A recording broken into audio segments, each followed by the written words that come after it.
ಮತ್ತೆ ಈ ಸಲ ವಿಶೇಷವಾಗಿ ದಸರಾ ಹ್ಮ್. 60 ವರ್ಷಗಳ ನಂತರ 11 ದಿನದ ಆಚರಣೆ ಇದೆ. ಏನ್ ಗುರುಗಳೇ ಇದು 11 ದಿನದ ಆಚರಣೆ? ಅಂದ್ರೆ ನಮಗೆ ವಿಶೇಷವಾಗಿ ಏನಾಗುತ್ತೆ, ಈ ಒಂದು ದಿನಗಳು ತಿಥಿಗಳು ಅಂತ ನಾವು ತಗೊಳ್ತೀವಿ. ಪಾಡ್ಯದಿಂದ ಹುಣ್ಣಿಮೆಯವರೆಗೂ ಕೃಷ್ಣ ಪಕ್ಷದ 15 ದಿನಗಳನ್ನು ನಾವು ತಿಥಿಗಳಾಗಿ ತಗೊಳ್ತೀವಿ.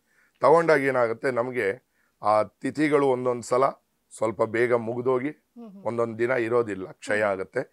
ಒಂದೊಂದು ದಿನ ವೃದ್ಧಿ ಆಗುತ್ತೆ.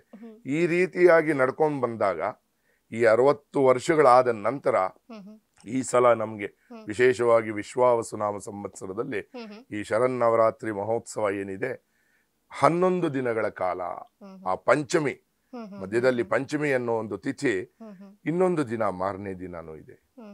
ಹಾಗಾಗಿ ನಮ್ಗೆ ಆ ತಾಯಿಯ ಸೇವೆಯನ್ನ ಮಾಡುವಂತ ಒಂದು ಯೋಗ ಇನ್ನೊಂದು ದಿನ ಜಾಸ್ತಿ ಸಿಕ್ಕಿದೆ.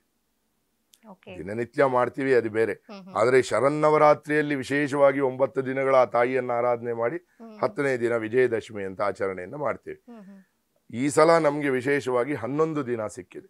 ಒಂದು ದಿನ ನಮಗೆ ಅಧಿಕವಾಗಿ ಸಿಕ್ಕಿ ಆ ತಾಯಿಯನ್ನ ಇನ್ನೊಂದು ದಿನ ಹೆಚ್ಚಿಗೆ ನೀನು ಸೇವೆ ಮಾಡು ಅನ್ನೋ ಒಂದು ಭಾಗ್ಯವನ್ನ ಆ ತಾಯಿ ನಮಗೆ ಕರುಣಿಸಿದೆ.